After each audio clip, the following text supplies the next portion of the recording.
This is the Wally and Mathot Show, powered by Barrhaven Ford. Now here are your hosts, Brent Wallace and Mark Mathot.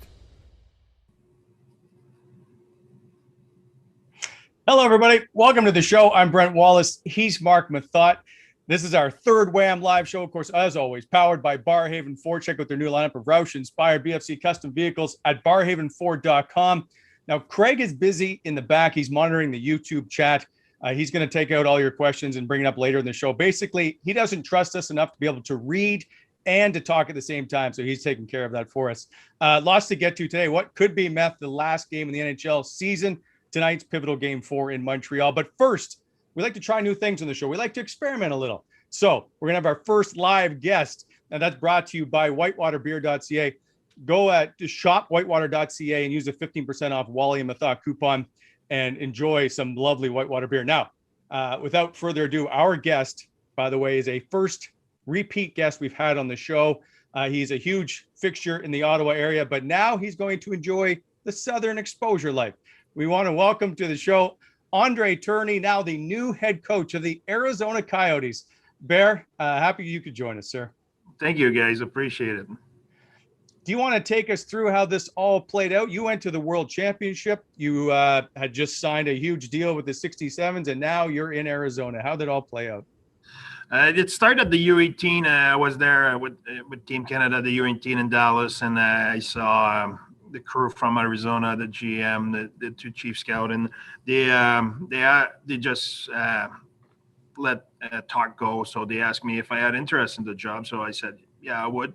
And then I won the World Championship, and I met Donor. You know, I did not know what to expect about Arizona and all of it. So spent a lot of time with Shane Doan and talk with him and talk about the organization, everything. And then Bill called me to tell me he wants to have an interview with me. So we did that through Zoom during the World Championship. So after I asked all those questions to Donor, I told him, by the way, Arizona wants to meet me. So he was laughing. He said, now I told you everything, the ins and out of the organization.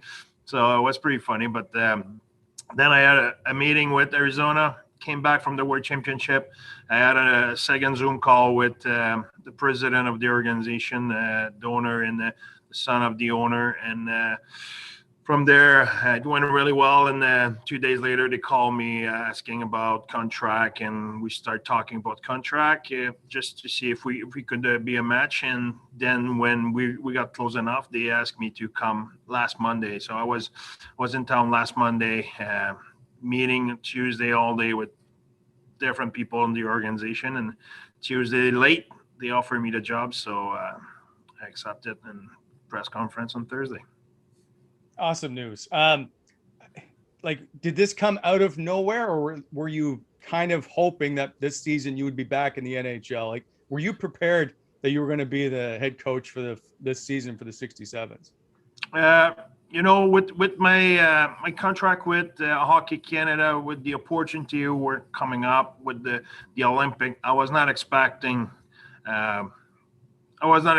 to leave. You know, my goal was to go to the Olympics and coach a World Junior and get it done there and that kind of stuff. But like I said, a lot of conversation with Donor and the direction of the team, the vision of the team, and you know, a lot of people I was talking to was saying, "Oh, you will have an opportunity next year." Yeah, it's easy when it's not your butt. When it's your butt, you say, "Well, if the opportunity is not coming, that's you pass on the head job in the NHL."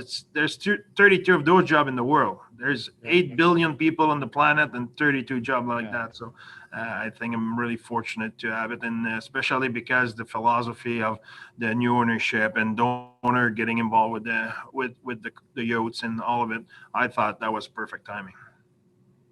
So for you, okay, so you're in this interview, and they're obviously going to ask why you fit the mold in Arizona. What did you tell them? What was the selling point that Andre Tourigny used to get the head coaching job? That's a good question. That will be probably a question for them. But one thing I will say is, throughout the process, I connect really well with Bill Armstrong. You know, I talk about Donor a lot, but in reality, it's with Bill. we were aligned on the vision on how I want to build a team and how we want to do things. And I knew Bill before, so I talk a lot about Donor because I did not know Donor before, but I knew Bill from his scouting day when I was in Hawaii, and we saw each other in international tournament, and so the connection was there with Bill. So I think Matt know how a little bit like I operate. I like to have a relationship with the player. I like to have a light moon every day. But when we get on the ice, now it's time to work, and it's time to work. But the rest of the time, I don't like to carry a heavy moon in the ring or whatever. If we lose last night, okay, that's last night. No, today let's get back to work and get business. But we still can have fun. So I think that they like those kind of that kind of answer, and that fits well what they want to do. Bear, I love that philosophy that you bring, and you're right. I've experienced that with you. You like to have a light mood around the room, and I think that fits really well with today's NHL, as you know, with the players and the way the mindset is. It's a lot different from the way it was 20 years ago, right? So the approach has to change a little bit. What's going to be your philosophy moving forward as far as how you want your team to prepare? I'm sure you had these conversations with Donor. Yeah. What do they expect from their team?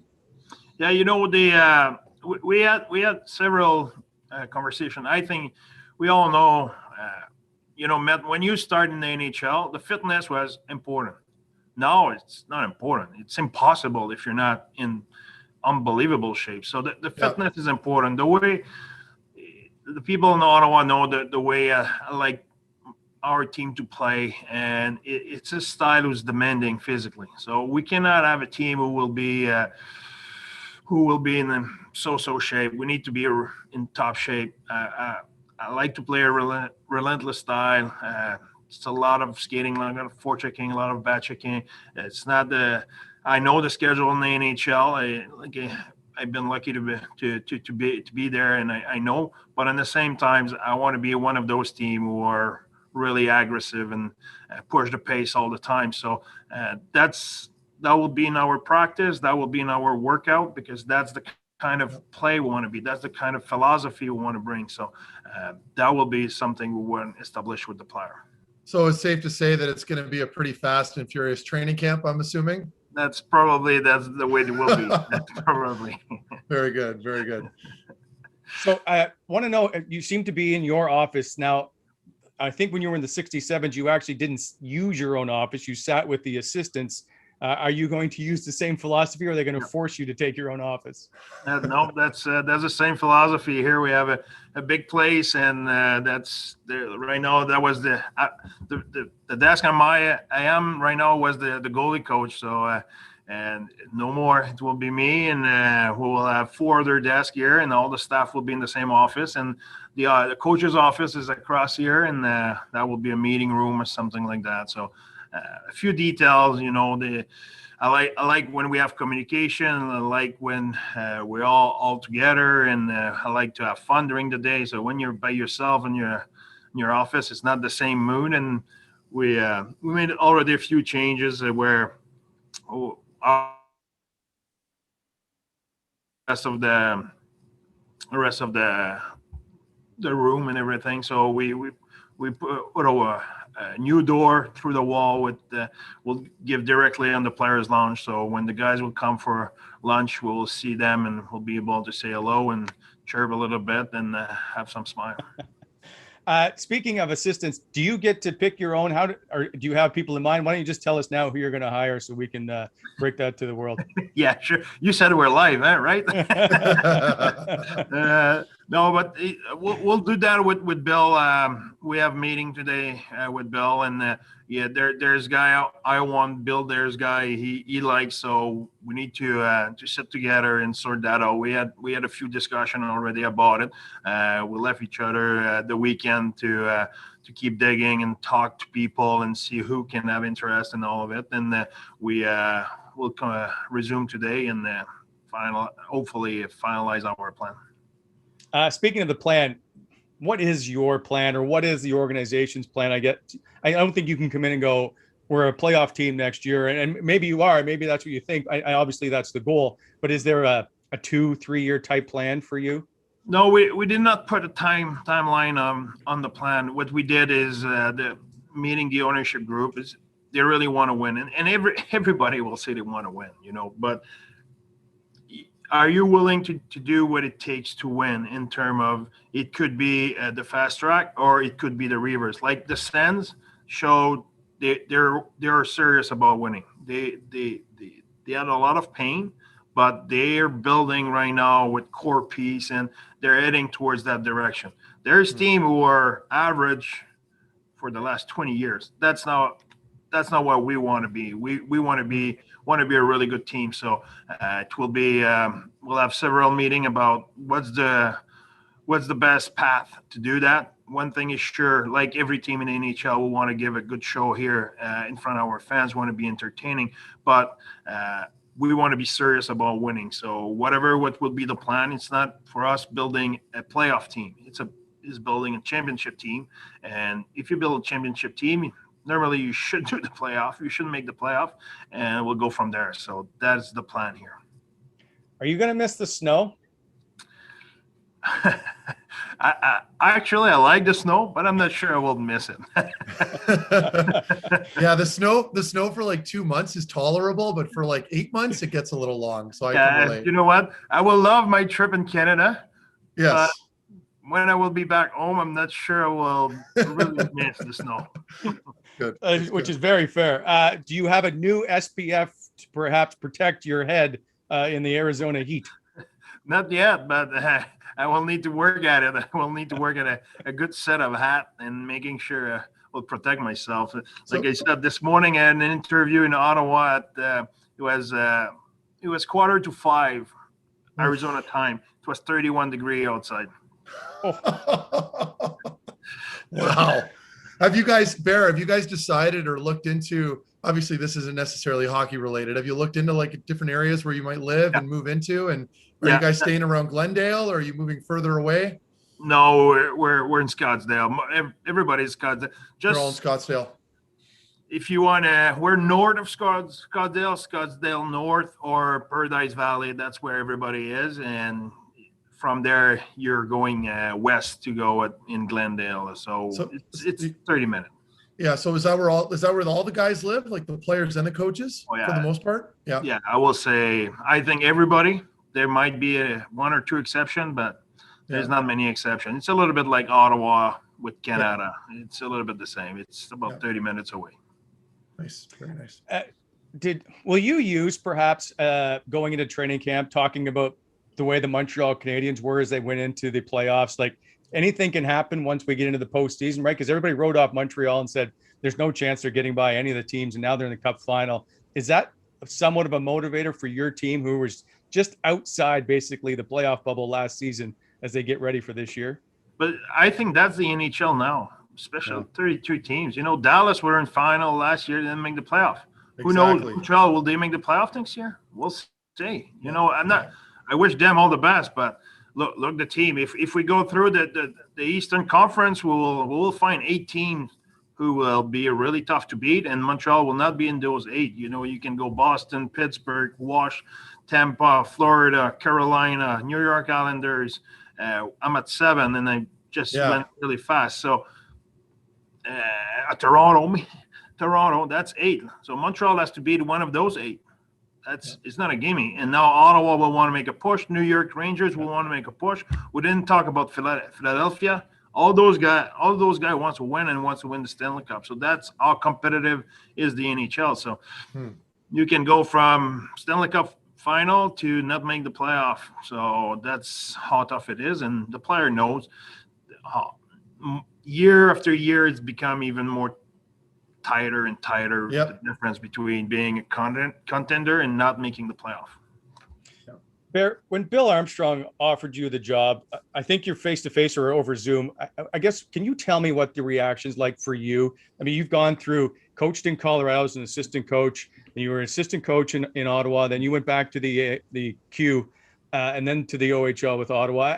It's been a long road to get to where you're at. And I'm just curious, for you personally, I guess, what was the emotion like when you finally were hired? It's a good question. I think when you're in the process, you're in the heat of it. You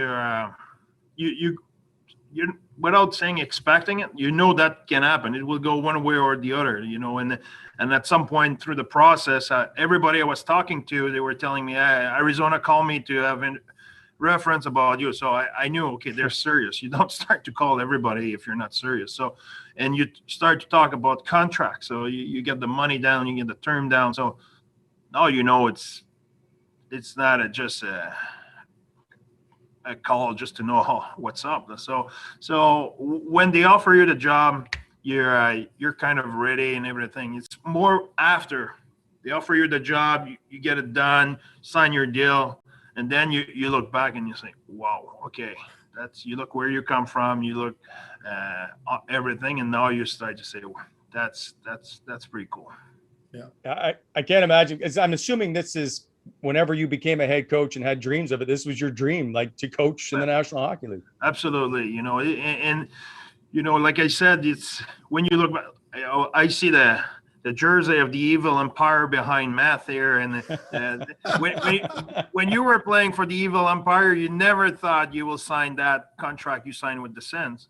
Yeah, but when you signed a contract with the Sens, you knew that was the numbers and that's where you were at, you know what I mean? But now you sit back and you look, wow, I was playing in London. I was a third, fourth round pick, and I did pretty good for myself. So now you're pretty proud of what you did. But when you sign your contract with the Sens, you were not feeling exactly like you feel today. You were feeling like that's my range. That's where I belong. And pretty happy about it. That's a little bit the feeling right now. When I was negotiating with Bill, I did not have the feeling I was out of place. I was feeling that's where I belong. And when I look back, I say, okay, that's pretty cool. I'm really proud. The game is different, obviously, from junior to the NHL, even the AHL for that matter. Do you have to change anything as you go and start your first practice? Oh yeah, for sure. It's different. I often say the difference between a doctor and an intern at university. The intern at university he's a genius. He will be a doctor. He's great. He's might become the best in Canada. Yeah, but for now he's a student. I'm not sure I want him to have a surgery on my kid, hard surgery right now. In 10 years, oh yeah, no problem. So it's not the same thing. Junior player, I've been really fortunate to coach really, really good player, but you have to build the intensity. You need to build a lot of stuff. NHL, those guys are pro. They know their job. They know what they have to do. They know what they need to do for them to be at their max. So there's a way we want to practice, but you don't. Still, it's not a junior practice. It's different. So yes, it will have adjustment. In terms of relationship with the player, the way I interact with the player will not be much different. I interact with a lot of respect, and I like to be clear, precise, no gray zone, but respectful. So I don't see that to be any different. You have two twin boys who were recently drafted in Quebec Major Junior Hockey League. I'm just curious what their reaction was like when you told them your dad was going to be an NHL head coach. That was pretty cool for them. They were, my daughter and my boys, they were really proud of seeing where I come from and the work. You always say to your kid, you preach the hard work and the work ethic, and you make some sacrifice and everything. But for them to see that coming through fruition, and I think it's pretty cool. I think I'm proud of the message there for them, and I think they're pretty proud of their dad, which make me even prouder. I think it's a phenomenal story. I have one last question before we let you go, and that is, did Meth, when you were coaching him, did he prolong your career or make it harder for you basically to get back to the NHL? I'm just curious of what impact he had on you. That was the kicker with Arizona. When they say you can coach Meth, you're the right guy for us. You can coach everybody. That's what they told me. I don't know if it's true. I got nothing. Fair. That's fair. I have no rebuttal. So we're all good here. Andre Tourigny, we're so happy for you. Congratulations on being named the new head coach of the Arizona Coyotes. We look forward to watching you behind the bench. Watch out for those flying pucks, but I know you will have quick reflexes if that were the case. Good luck next season. Thank you, guys. Appreciate your time. Thanks, Bear. Thank you. And there goes Andre Tourigny. I appreciate him stopping by and helping us out here on the live show. So let's move forward now, and let's get to the Stanley Cup Final, Meth, and that is brought to you by Bangarang, of course. Hard seltzer brewed in London, Ontario, where you're very familiar with. 4 delicious flavors. Get ready for puck drop with 15% off your first delivery order at drinkbangarang.shop when you use the Wally Method coupon code. Okay, so is this? I don't want you to give me the score if it's going to be over. I guess, have we seen all Montreal has got to give here as they face Tampa? Yeah, it's interesting, right? Because I think they've been proving everybody wrong. And I feel it almost feels like Groundhog Day, where we're always having that same conversation throughout this postseason regarding Montreal. How, well, we don't want to write them off because you know what they're capable of doing, yet the numbers don't back them. But really at this point, and I called it last game. I mean, I was wrong with regards to the score, but I had Tampa winning that first game back in Montreal.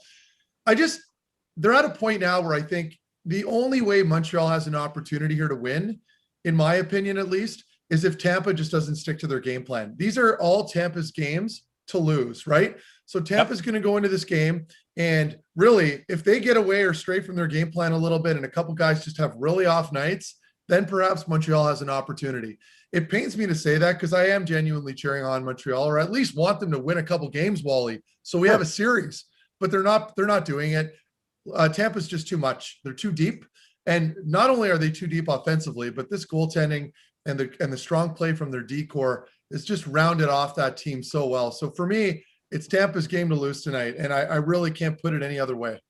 Okay, let me give you devil's advocate, and that is in the last couple of games I've seen, and this is nitpicking at its best, Andre Vasilevsky's allowed a couple of bad goals, right? And now I am not an NHL goaltender by any stretch, so for him to say bad goals, forgive me. But I feel like there was that 5-hole goal, and there was another one. You're like, well, he could have had those. So perhaps maybe they can find a way to exploit it. I mean, they did score 3 in the last game. That's, that doesn't happen all the time. So maybe there's a chance. Okay. But to your point, and you're right, you're absolutely right, Wally, with regards to Vasilevsky. But when people say, well, Montreal scored 3 goals, well, they scored 3 goals because Tampa came out of the gates pretty well dominating them right away and got that lead right on. And then when you're playing with a lead like that, especially when you're already up 2-0 in a series, it kind of plays with your head a little bit, right? You almost lay off the gas a little. You set it into cruise control, and usually speaking, that other team kind of pours it on. And then it's a bit of a wake-up call. The coach has to give you a bit of a kick in the butt behind the bench, and you get back to your game a little bit. So I wouldn't put too much weight into that, but it is certainly something to look at with regards to that goaltending issue. And I mean, I say an issue when we're talking about arguably the best goaltender in the world.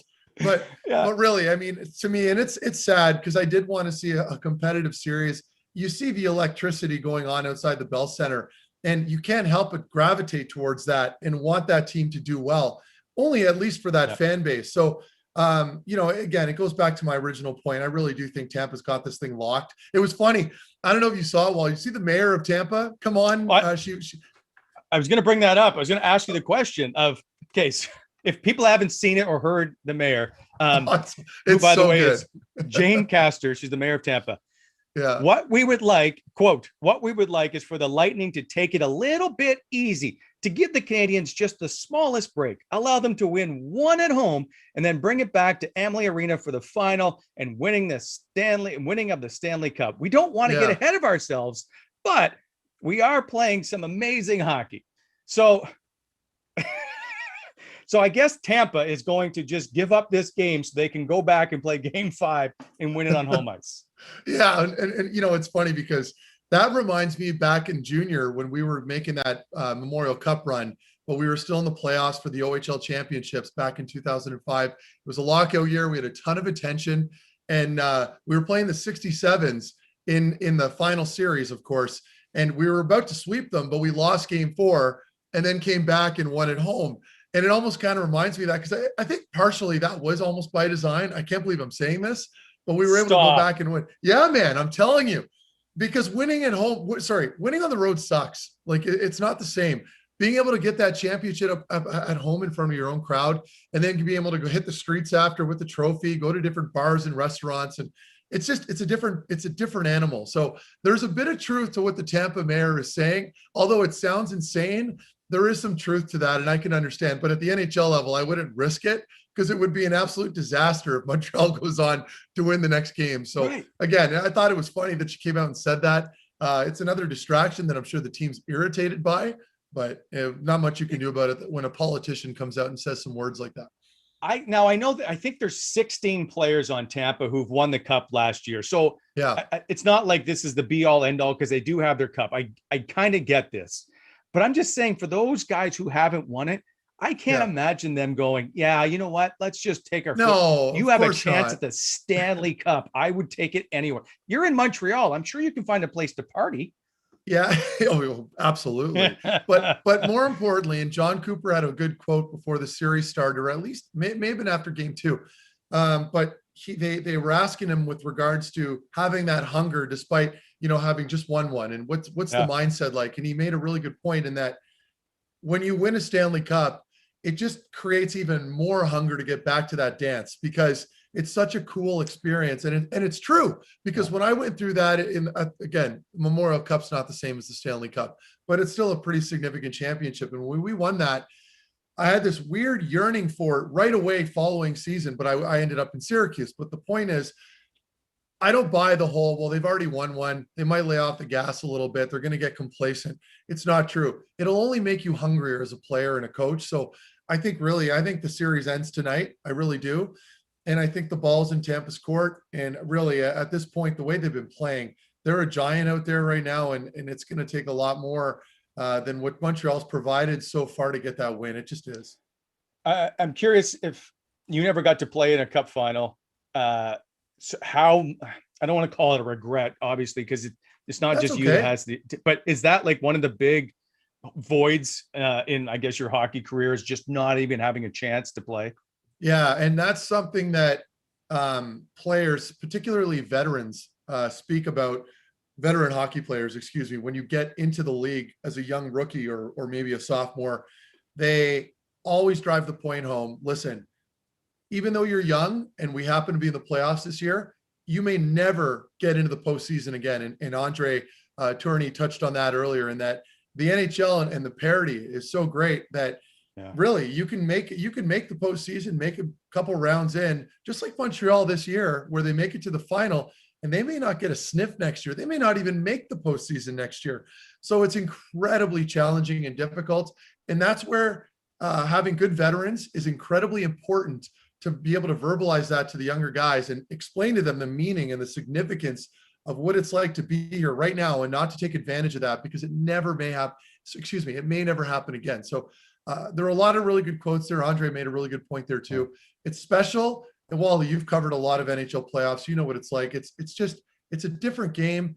The buzz is different. It's as a player and having experience playing through that, really, one of the best times of my life was that 2017 run. And if I could go back in time and do it over again and over, I would. But again, it just goes to show you how rare it happens. I will say one of my favorite memories is I get fortunate enough to be on the ice after the Stanley Cup has been awarded and the team's still hanging out. All the family members come down and they start taking pictures, and they're there for a couple of hours and whatever. Yeah. That's some of the best stuff of just getting to watch the pure emotion of everything they've gone through, and the parents who've driven them to all those early morning and late practices and all that extra time just to see their kid win that Stanley Cup. Like, that emotion is phenomenal to me. Yeah. And the other favorite memory, and you talk about just the vibe. So I was covering Washington, Vegas, and when Washington wins the Stanley Cup and it's in Washington, walking back to my hotel, it's got to be a couple hours after the game. The streets are empty, but it's just mayhem of stuff everywhere, of cups, and just, it's an absolute garbage pile. But what just happened a couple hours ago was pure bedlam of people just living it up and enjoying that moment. It's that moment. It's just the single moment that people just love and gravitate to. And you can see it in Montreal right now. I agree. That's why I want it to continue. So do I. I know we can keep, I mean, I couldn't agree more with that. And it's not just that, Wally, it's the weather. Everyone's happy. The patios are open. It's electric. And again, I couldn't agree more with you, really. We could talk about it all day. I'd love to see Montreal win a couple games. I hope I'm wrong with regards to tonight, but I do think it's over. Well, we'll get to that in one sec. I just want to bring out one stat I saw when you talk about it's the weather and everything that's going on in July. Victor Hedman is the only player in NHL history to have scored a goal in all 12 months. Yeah, all 12 calendar months. I know. Amazing. I saw that. It's wild. Right? That may never be broken ever again, right? Unless we go through some crazy pandemic. What Hopefully a great record to own, though. But now you know how much hockey they've played in the last 2 years that it's just been so compressed for them. The exhaustion factor for Tampa must be high. Yep. But they're so deep though, Wally, right? Like that's another thing. It's like they're so deep and balanced that, a lot of these players, I know it's very physical no matter how many minutes you're playing, but I mean, they're not really driving any particular line into the ground. They're pretty well balanced. So I bet you they're just as fresh right now as Montreal, and they're feeling just as good, chomping at the bit to get this game started. Because you're one game away from getting a ring and having your name engraved in that Stanley Cup. And that's got to be an incredible feeling. All right. Well, speaking of chomping at the bit, let's chomp at the bit and see. I think I know what you're going to say. What are your predictions for tonight's game? Brought to you by sportsinteraction.com/Wally and Mathot. Sports Interaction is Canada's odds maker. Log on to sportsinteraction.com/Wally and Mathot to get in on the action today. Okay, man, I don't even know why we're asking, but I will. What is your prediction for tonight's game? Give me the score. Well, I had Tampa winning 4-2. They ended up winning 6-3. I was off, but I had Tampa. I've got them again, and I'm going to stick to 4-2. I don't see this being. I'm reluctant to go too high scoring. I would take the under only because it's an elimination game, almost very similar to a game 7. And generally speaking, in those games, they're pretty tight. Teams are tight. They're not giving up a whole lot in their own end. So you got to think the score is going to be pretty low. Even a 3-1 sounds right, but I'm going to stick to 4-2. I feel like it'll hit at some point. And Tampa's just that deep that they're able to put that many back. But again, I can't stress this enough. I'd like to see Montreal win, but I really do think Tampa's got this. And I think it's going to be 4-2. Okay, I'm going to throw this out as another stat, and maybe it'll sway your score. So I will give you one option to change it, and that is Andre Vasilevsky, as we all know, has now gone 4 straight series. With the series clinching game, he has posted a shutout. Yeah, now, it's impressive. 5 is the NHL record overall, not even in 5 straight. This would be an absolute record of epic proportions. Do we think Andre Vasilevsky, now I know you said 4-2, but I'm going to give you a chance. Do we think he can post a shutout in tonight's game for the series clinching game? I mean, it's entirely possible, right? I can't discount that, and the numbers don't lie. So it's certainly up there. And I still don't think it's going to happen. I mean, I really don't. I think Montreal's going to come on strong, especially in that first period. Those first 10 minutes are going to be fast and furious. It's going to be pretty physical. You're going to see a desperate team. I mean, I got to think Montreal's going to pot at least one, and they're not shy to get into those dirty areas. Yeah. Even more so maybe than the Islanders did. The Islanders defensively very similar as far as Montreal plays systematically wise, but I really think that with Montreal, they're not shy to get right in front of your face, in front of your goaltender's face. You got to think they're going to get at least one dirty one. All right, give me the winning goal scorer. Who did I have last game? McDonough? I was wrong. Yeah. So you know what? I'm going to go with Victor Hedman. He's been terrific so far. I gotta think he's gonna come out hard. Now I gotta switch it up because I was gonna take. Oh, did you have Hedman? Yeah, I was good. So all right, so I'm gonna go. It's a 3-0 game. I think Vasilevsky will be so wired to get this shutout. It's going 3-0. So I take the under, and then I got to pick. This seems like, and I don't know if I'm gonna guess Matthew Joseph.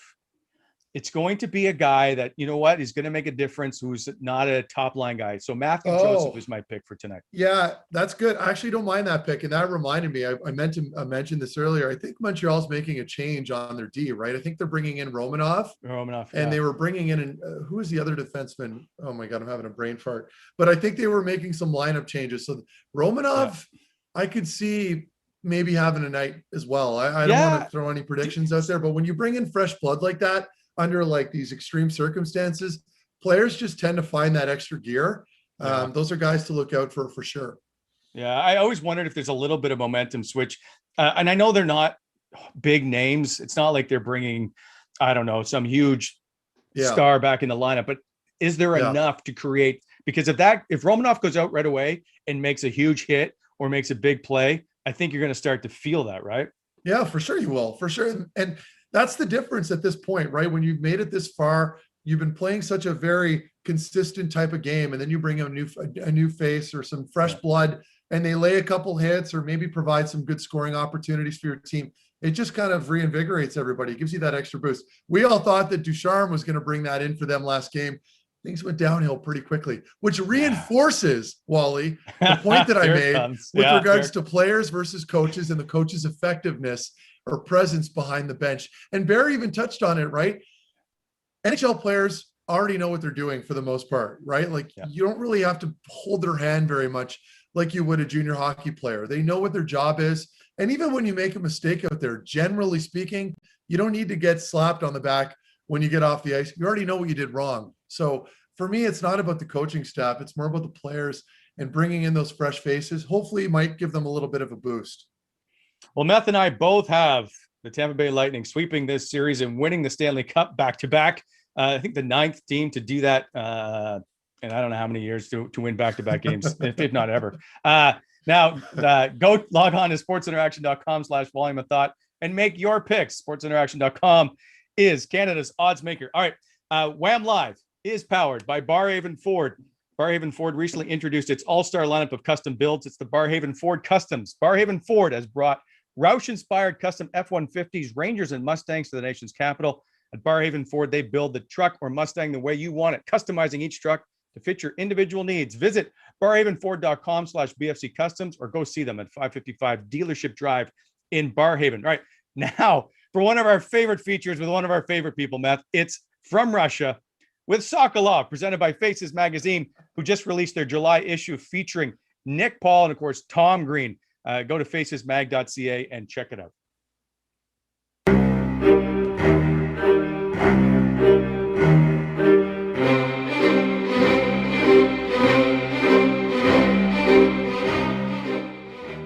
Hey guys, back with Igor Sokolov here, and I just wanted to show you, pretty spot in my city in Yekaterinburg. That's where, in the beautiful evenings you want to go out and walk and enjoy time with your friends and family. We got, it's like a downtown basically, big buildings everywhere, and I think it's a beautiful spot here. And yeah, just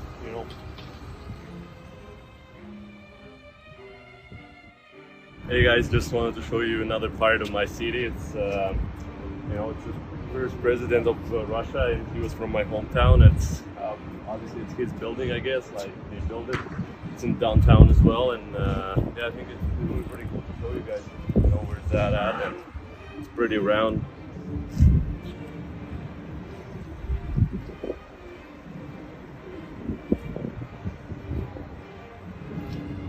Nice hotel and stuff. If you ever come to Yekaterinburg, you should stay at that hotel. It's probably pretty expensive, but I think it's worth it and it's pretty. So yeah, that's another part of my city. Yeah, guys, just want to say thank you for all your support, all the words on Twitter. I read all the stuff, and I hope you guys stay healthy and safe, and hope to see you guys soon.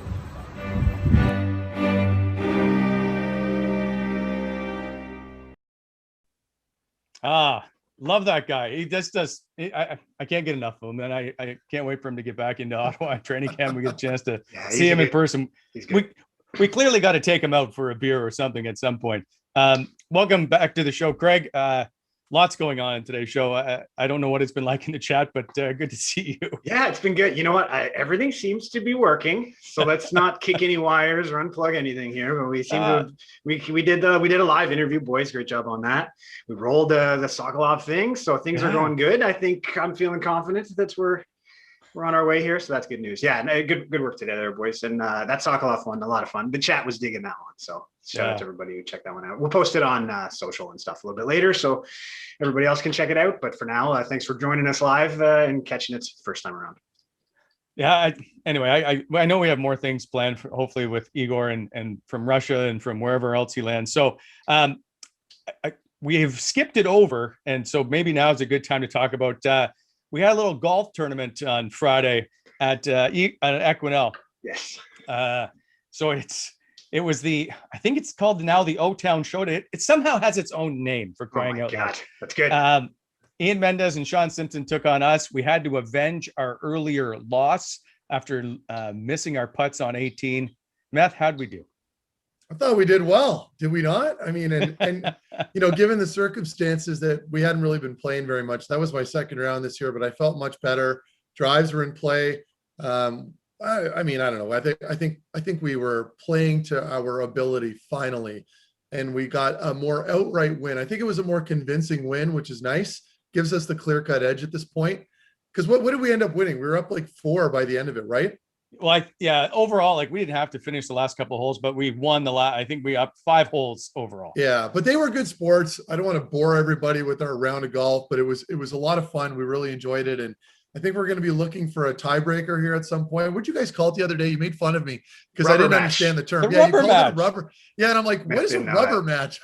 Do I even want to know what a rubber match is? But anyway, but we had a good time. It was fun, and again, they're great sports, good guys to play against, or rather play with. We all carded. I know I was really firm on my on my advocation for walking a golf course. But Equinel did a great job at setting us up with some personalized cards. It was first class. Course is in magnificent condition. So shout out to them for hooking us up for that day. It was a blast. It got serious. We're like, so I show up and I get my pull card out. All of a sudden you come around, put it back. We've all got our own cards. We all have our names on the cards. And go ahead, yeah, Roy. I was going to say, it felt like right from the first tee, it felt serious. And then I think it was like the second or third hole in, you're like, I want to crush these guys. I'm like, have you not watched my golf game? I don't know that that's possible. Well, it got a little controversial because we were still kind of going back and forth on that front 9, and we were towards like hole 7 or 8, and Mendez hits this like 20-foot putt, but like smacks the flagpole, because under COVID rules, you're not supposed to pull the poles out, right? So if it hits the pole, it counts as a made putt. But the ball had redirected off the pole and like skid down the hill another 20 feet away from the hole. But Ian and Simmer insisted that it was a good putt. So you and I had to bite the bullet, bite the pill, and just be like, okay, fine, we'll give it to you. And I think that really fired me up, Wally. That you gave it to them. Well, you like rules. Yeah, you like rules. Well, because I don't want it. Well, because I don't want to take it from them. If we take that from them, it can get used against us, like in those last holes that we played. So I wanted to be a good sport. I think we made the right call, and some good karma came our way, right? So it worked out. Now, hey, so Craig, here's the best part. Yeah, show up. I got all my gear ready. I washed my clubs. Like I went and bought $100 worth of golf balls. Everything is, I even marked them. So in case there was any controversy, I had all my balls were marked. Yeah. Get to the first tee. Meth. Got any balls? That's no golf balls. Because I haven't played yet. I haven't gone out. I mean, I'm busy, Wally. 3 holes later, got any tees? I'm like, holy lifting. Are you prepared for this? Shirt game looked nice though. Yeah, that was that was the salmon. My mother-in-law bought me that shirt. So that was a birthday gift from June 21st from my mother-in-law. Shout out to Miriam. Very nice. Thank you very much. Okay, hold on. Yeah, go ahead, Brent. I was gonna say we can show perhaps a shot of the day, Matt. Yeah, that's what I was getting at. Yeah. So can we tee that up? So I recorded basically this. See, look at the work I did today. And it doesn't do it justice here because you don't really see the distance. That makes it look very short, but there was a good 30 feet there. Look at the celebratory walk. I love a lot of things about this video. Yeah. And then a little slow-mo here. Yeah. Oh, we got sad Ian walking. Don't worry. So this is a little slow-mo of you chipping it in. And then look at how sad Mendez is. His shoulders couldn't be lower. He's built like a doorstop in this video. Defeated. He's defeated. That's how I knew. As soon as I saw that one, I was like, it's done. Yeah. The boys got it. Well, Ian, look how dejected Ian looks. I love it. That's on 7. And no, that's on 8. And I think that we're still kind of even. And then we go to 9. No, we go to 8. That was 7. That was 7. So Simmer then comes right back on 8 with the perhaps best shot that they had all day here. Look at Alex queuing this up. Jeez, we're on fire today, boys. We're killing it. Is this 20, 30 feet? Boom. That's a great putt. Great putt. Now look at this awkwardness. Yeah. Oh, just a bunch of. But can I just get some props for my video shots? Yeah, they're not bad. Look at this one here where you get the flag and then pan out quickly. I'd freak out, but he misses it, so it's fine. He didn't ruin the shot or anything, so it was all good. Boys, anyway, great job. I think that the rubber match, the third game in this one, Meth, we should probably try and cover that one a little more. Maybe this is the one, right? Like this is the championship one. You each won one. So let's find this one out. So we'll work on a schedule, but I think that's something we can get done over the summer. Sounds good. Training begins tomorrow. Yeah, training begins tomorrow, boys. We'll all have sessions with Kevin Haim. Yeah, sounds good. That's what they do, right? That's right. Oh, come on. Anyway. Got to bounce up the playing field here. Anyways, nice job, boys. You've reclaimed the pride of WAM. We're not 1-1, so we'll take the trophy down the line here. So yeah, we didn't want you to be embarrassed of us. So yeah. Oh, I was at home. So I was at home editing the show and posting Friday's show. So no, you guys got to enjoy some beautiful weather and a big win. So yeah, you did us proud. So I was happy about that. Nice work, guys. Yeah. So, hey, we got a couple things to give away. We're going to get to some questions here shortly. But before we do, we're going to give away a few things first from our last show. So we had Wade Redden on the last show. It was excellent. Big fan of that one. And we were giving away a gift card, $50 gift card to Napoli's Cafe in Stittsville. If you're a big fan of Italian food or food in general, it is an excellent place to go check out. Okay. So here's an opportunity to win $50 right towards your delicious meal. So the question that we asked was who assisted Wade Redden's last regular season NHL goal? The answer was Jaromir Jagr and Carl Soderberg. I imagine that was probably in Boston. So congrats to @Shannon_reading. Shannon, keep an eye on your DMs because you just scored yourself a $50 gift card to Napoli's Cafe to get yourself some delicious, delicious food. They're open, by the way. So if you do want to go check them out, I would add that to your to-do list shortly. Now we have a new sponsor, Brett. How do we want to talk about? How do we bring this one up? Well, this is fantastic. This is by Pizza Forno. Yeah. So it's a 24-hour automated pizzeria. They have 2 locations in Ottawa. They basically make your pizza in 3 minutes. So it's guaranteed fresh ingredients, never frozen pizza. This is the location of 33 Clarence Street and 1159 Bank Street. The prize, we're giving away 5 free pizzas. So we'll give you a coupon code. You can use it at one at a time or all together for 5 if you want to have a pizza party. The menu is online at pizzaforno.com. Go check it out. It's kind of cool, and it just spits it out, and away you go with your pizza. It's awesome. Yeah, that's pretty cool. When you said, "Hey, we got a new sponsor," and it's like pizza vending machine, I was like, "We are on. This is on brand, I think, at least." How clutch would that have been? I mean, for guys like me, at least back in the day when I was downtown on the weekends, and there's a lineup to get into like Dunn's or any diner when you could get a pizza in 3 minutes. On the side of the, I mean, that's clutch. So I will say, big move.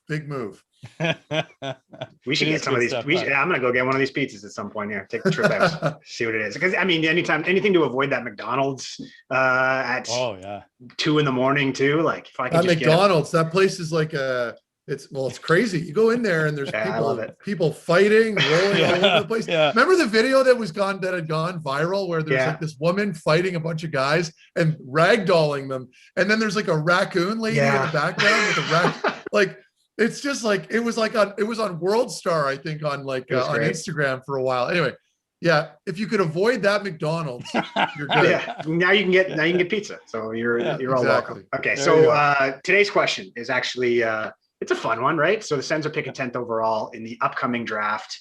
The question is, who was the last player chosen 10th overall to play 1,000 NHL games? If you know the answer to that question, or you have Google, you can head on over to Twitter and use the hashtag Wally and Mathot, and be sure to tag @ThePizzaForno on Twitter, and you will be entered to win 5 free pizzas from Pizza Forno downtown. Nice. So it's 2 locations. Check them out. Pretty cool. I like that one. That's a good sponsor and a good question too. So lots of good things happening in this one. So you guys want to get into some fan questions here? I got some written down. I'll go back in the chat here shortly. Sure. But lots of good questions today. And you know what? We were kind of just talking about the draft here.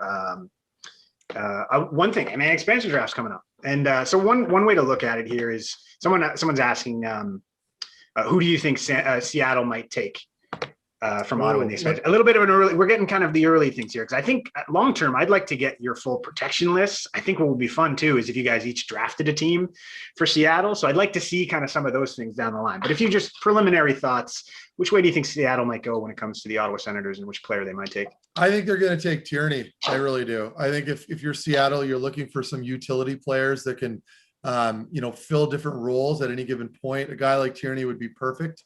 Is that in Ottawa's best interest? Maybe not, but for now, at least, I mean, again, ideally you'd shed some deals, maybe a guy like Dadonov, and that might be unpopular for some people, but I think that's a player that you need to get rid of at this point. I don't know that Seattle wants any part of that deal. So I think if you're looking at money and term, a guy like Tourigny fits the bill. Interesting. The Dadonov thing's interesting to me only because if you've got to get to the cap floor or spend whatever, perhaps it helps fill that void and you do get a legitimate NHL 30 goal scorer, right? Yeah. But I think Ottawa is going to end up losing a minor league player. And by that, whether it's like Joey Decord or someone who's not on the NHL roster, I think it's someone they're going to lose from Belleville. Yeah, Decord's an interesting pick, and I agree 100% with that. I think that's a player that has some serious upside and a nice little ceiling. So if you're Seattle, you're absolutely looking at a player like him. You got to build your minor league system at some point, and you're going to have. Yep. So I just think that Ottawa has enough of those players that are on the fringe of NHL that they might get taken over. Either way, we could all. I agree with you, Wally. And either way, I think Ottawa is just in a good position as far as they're not really too concerned. Most of their key guys they're able to lock up. All the others, it's kind of just pick and choose which one you like, and we'll move on. And I think that's the Ottawa Senators' position right now. Nice. Well, that one came to us from Hot Lunch 4011. I'm going to go hook up a little lunch after this, but I got another question. This one's for tonight. This one comes from Shane Little. They're just asking about Montreal scratching Jesperi Kotkaniemi tonight. Yeah. You agree with that, or what you guys think? What do you guys think about that move by Montreal tonight? I don't know. I'm indifferent. I mean, if they're looking for a little spark, or maybe a little more scoring, I don't know that that's the right move. But then again, I'm not in the room and I'm not the coach. And they've got a really good idea what the pulse is like in that room right now. And I'm sure there's a genuine reason for it. But a guy like him, and he's had a tough go now for a couple games. I know he was pretty good when they first inserted him in the lineup there a couple rounds ago, but I think right now they're just desperate. Their backs are against the wall, and you're going to see some odd moves like that, just like they've done on defense. And it's just to change things up a little bit. They're going to shake up the lineup. Like, do we call it desperation? Is that where we're at, or is it just they're just trying to find something, right? And Got to do something. Right? You're down 3-0, right? Yeah, I don't know. That's not I don't think it's a really big, impactful deal. So if they can bring someone in who creates a spark. And because they're not getting it, right? They're not getting that one time that spark plug. I think Gallagher's just beat up and he can't do everything on his own. They need someone to come in and just create havoc. Yeah. You know what? That guy didn't exist, I guess, for them at 3rd overall in that draft. So anyways, moving on. Lots of good questions coming in today. Brent, here's one for you. This one comes from Kevin Jimena. If you were, what jersey number would you wear? We talk a lot about bad jersey numbers on the show and good jersey numbers. What was your jersey number, or what would you pick? I was a goalie, so I had like 29 or 30, but I might take I'd probably take like 12 or 9. So a long time ago during the first NHL lockout, I should say like the 04-05 season, the Ottawa Senators had the media come in for a 3-day training camp, and it was phenomenal. They actually gave us all our own jerseys, put our names, like, these are legit NHL jerseys. We got our own name, number. We got our locker stall. We got 2 sticks by Sherwood with our names on them. Like, it was legit. And I had 9. So it's either 9 or 12 for me. Okay. Those are good ones. Okay. Here's another one that I just pulled from the chat here.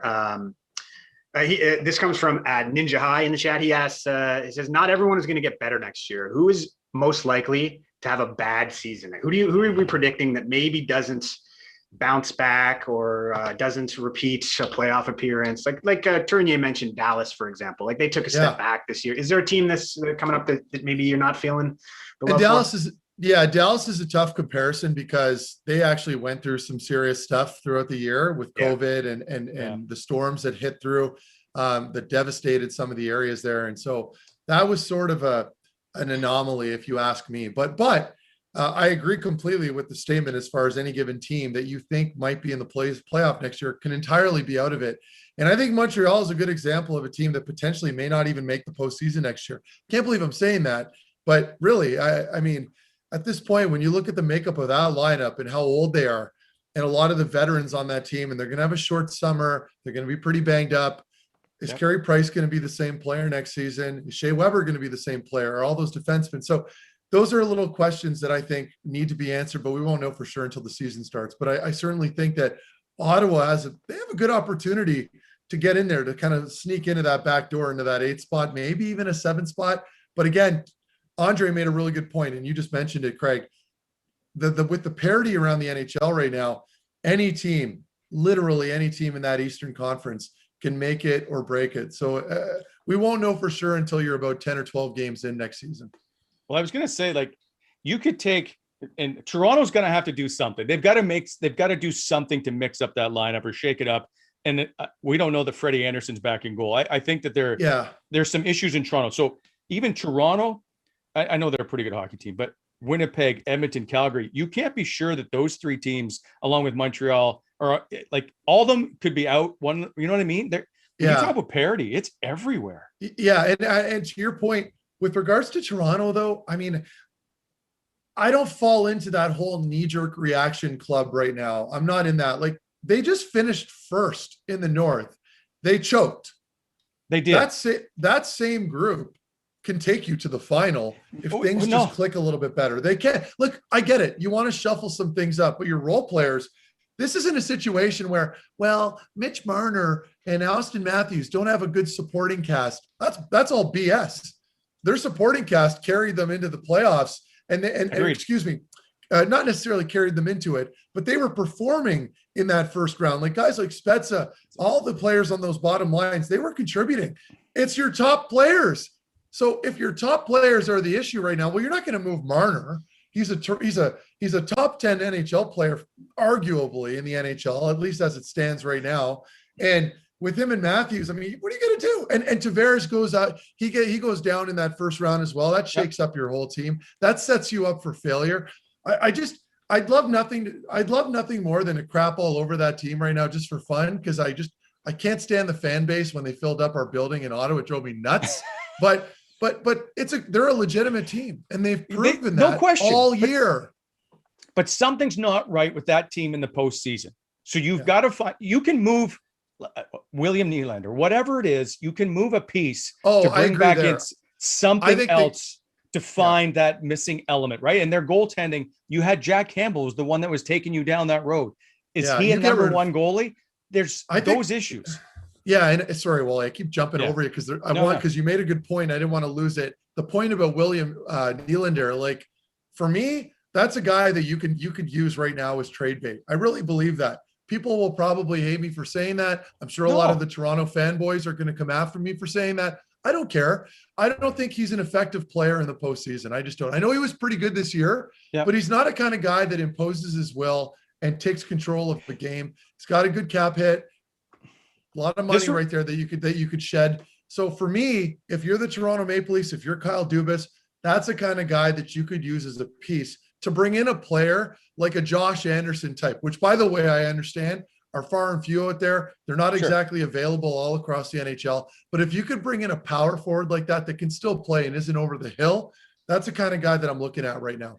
Like my argument to that is, remember the New York Rangers in like the 90s or even in the 2000s? They would just load up on all this talent, but it didn't make it because they didn't have the right mix. So you can have all these world-class players, and I think they're all world-class, but you've got to move something to find that right mix of a team. And that's all I'm trying to say. And that's comfort for Ottawa right now, because if you look at the makeup of our forward group with the Ottawa Senators, they're so well balanced between having some grit, role players. They're on the right path. So if you're an Ottawa Senator fan, I love how we just segued Ottawa again, but they're just, it's perfect.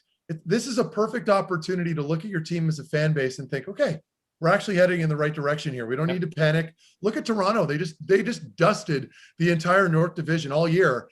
Now all of a sudden they lose out in that first round and they're brutal. So again, the narrative can change very quickly, but if you're Ottawa, you can take comfort in knowing that they're heading in the right direction. That was like the perfect segment because we got to crap on Toronto and Montreal and bring it all back around to how Ottawa's going to be good. I was like, we can't write that better than that. So great questions there. We're going to do one more because I wanted to end on a positive one, even though that kind of ended positively. And this one comes from Land of Such Beauty. He's asking, which senator do you guys think could take a big step forward next year? Like, is there a guy that might come out of the blue? And I'm not suggesting Josh Norris came out of the blue, but he kind of came out of the blue and solved some center problems for them. Is there a prospect or a player or somebody you think might come in next year and maybe find and secure themselves a role? I'll let Wally think about it. I'm going to start. I think by the end of the year with Nick Paul's my name right now that I'm going to go with, only because I also got to cover him a lot at the Worlds. Connor Brown, I could just mention his name, but we already know what he's able to do. He did that already. I am concerned. I mean, I love Brownie. I love him as a player. I don't know if he's going to get 20 plus goals again next year. He may. I hope he does. But I'm looking at Nick Paul right now, only because I'm not relying on him to get a lot of points. I just love the role that he fills with that power forward mentality. He's physical. He's a guy that can play and produce for you in the postseason. Those are the kind of guys that I'm looking at that perhaps a team like Toronto needs. A player like Nick Paul. He's taken huge steps forward in his game. The confidence that I'm seeing him display now with the way he's been holding the puck and controlling the middle of the ice with puck possession has been a big step forward for him. I love the path that he's had, a long, arduous path to get to where he's at now. He's paid his dues. I've turned into a big Nick Paul fan. I'm rooting for him. Right, who do you got? Interesting. So it's either going to be guys that we didn't see a lot of, so we're going to get a chance to like Alex Formenton or Shane Pinto, one of those. But if it's going to be a guy on the roster that we want to see what's going to happen, I'm curious what's next for Artem Zub. And I know everybody's going to get excited to hear the name. The chat's going to get excited. Right. But my point is, we saw something. Can we see more? Can we see the guy that now takes the next step? I'm curious of what that is. And I think he can do it. And I think he's a legit top four. I want to see how good that guy can be. He's got size. He's got strength. He's fearless in a way that he doesn't seem overly bothered by anything. I think he's got a right mix of, I guess, talent and mindset. Who do you think who do you think he plays with? So, I was just going to say, who do you think he plays with next year? Who's his defense It depends partner? what they do. It depends what they do at free agency, right? Right now, there's a spot available there on that second pairing with him, assuming he does not play with Thomas Chabot and they keep Zaitsev with Shabby. There's an opportunity there to bring somebody in that can log big minutes, and that gives you a really solid top four. I would love to see that. I think that position needs to be addressed just as much as the forward group does as far as going after a top two center. But to Wally's point with Artem Zub, I don't know that his game needs to change very much. Of course, like you guys, I'd love to see everybody get better, and that includes Zub. But to me, he already plays a fairly flawless game. And that's the kind of guy that I think you will not see change very much, but you won't see him, more importantly, regress a whole lot because he plays such a predictable style of hockey. Mixed with that predictable style, he's really sneaky good with the puck in his own end. That's an element to his game that I don't think has gotten enough love. Maybe it has, but I just think not only is he very good positionally sound defenseman, but he's actually very good at evading forecheckers and making really good first passes. If he can continue his play, I think the coaching staff will have a ball with that, and there won't be any concerns. He's a low maintenance player that can eat up big minutes and provide a little offense. I think to Wally's point as well, I think that's what Wally was referring to.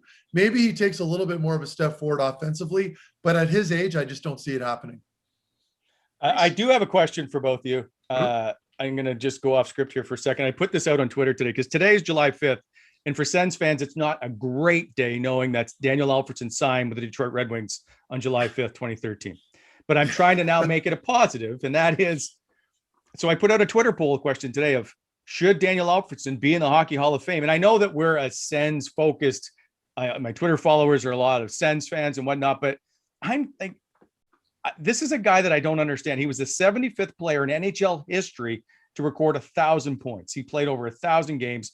He played 14 times and represented Sweden at in the international level. He won an Olympic gold. Like, What more does he have to do to get into the Hall of Fame? And I know he's won a Calder, he won a King Clancy, he won the Mark Messier, if I'm not mistaken. Oh, like I know he didn't win a Stanley Cup, but for the love of God, that can't be the only reason to get in to the Hockey Hall of Fame, not the NHL Hall of Fame. Yeah, well, part of that, it's simple. He played in a smaller market. Sure. I hate to say it. That's got to be a part of it for sure. You don't get the same notoriety playing in a smaller market, but the numbers, like you just mentioned, Wally, the numbers back it. And I think it's a matter of time more than anything else. And the same can be said for a player like Patrick Marleau. That's another comparison. I know he played a lot more games, but a guy who has managed to put up really good numbers, never really won any cups, but a really good mentor for a lot of players, a significant hockey player at the NHL level. So there are a lot of comparables like that out there, and there's arguments to be made on both sides. I'm a huge fan. You're a huge fan. Craig's a huge fan. We all want him in the Hall. It just depends how all these guys vote. Okay, I want to know then. This is the serious question. Tell me the one reason why he isn't in the Hall of Fame. If you were, I don't know. Do you want me to do it? Hasn't won a Stanley Cup, I guess. Would that be the argument? I don't know. I mean, that's the one people would go to. But honestly, like, I think he'll go in. I just don't think it'll be yet. Like, what? Exactly. Like, what's the point? Okay, but well, Brent, hold on. I think the side that we're missing here is like, what's the point of inducting this guy into the Hall of Fame if he's not even welcome in the building half the time, right? Like, what are we doing? Like, what's the point of that? So until something like that gets resolved, like, I'm not in a rush to. He's around. Like, we'll do it when it's time. Like, I think everyone agrees that he has the credentials to do it. But if the organization he did it with isn't necessarily in the mood to support that, like, and that's their right. I'm not here to say yes or no. I don't know everything about everything. My point is just like, if it can't be celebrated to the degree in which it needs to be, then we should just wait. That's my take on it. But I guess it's up to the player though too, right? Like, I think he can have some say in on it as well. I just don't think the organization should have any say in the Hockey Hall of Fame because it's completely separate. But I understand your point. Craig is saying, like, what's the rush until at least he's on good terms. The Sens never get behind Alfie or anybody else to promote a video to say, hey, he should be voted in the Hall of Fame, right? That we see lots of other teams do that. I can tell you firsthand that they don't do that if you'd like. Right. So it's just everyone knows, like, there's a dark cloud there. And I mean, it's not anything like we can talk about it, but I mean, there's no real resolution around the corner coming up. Yeah. They're two sides that don't necessarily get along. It's too bad. I'd love to see him in the Hall of Fame. I'd love to see him at games again. If that's not on the agenda, it's like, okay, well, let's, instead of focusing on something we can't fix or isn't on the agenda to get fixed here, like, what can we talk about that's good, which is all these young players we can get excited about and those things. So there'll be a time for Alfie, and I think it's going to be sooner rather than later, but I just hope we do it right. Because what's the point of rushing to get all this done if it's just like, what is it going to be, a tweet that goes out?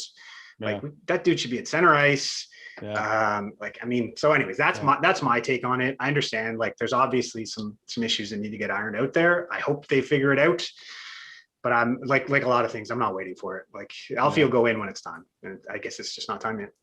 We should make an Alfie for the Hall t-shirt sometime and put on our website. We do have, though, some t-shirts you can buy there, but they're Wally Mathot t-shirts. Go to www.wallymathot.com and you can order t-shirts and mugs there if you want. If you like our content, please like and subscribe to our YouTube channel. I hope you enjoyed today's show, guys. Great show by both of you. I thought for all the stuff that's happening and goes on behind the scenes, you guys were awesome. And as always, that's the Wally Mathot Show, powered by Barrhaven Ford. Time for us to drive on out of here. We'll see you Friday. Awesome. See you, boys. See you guys.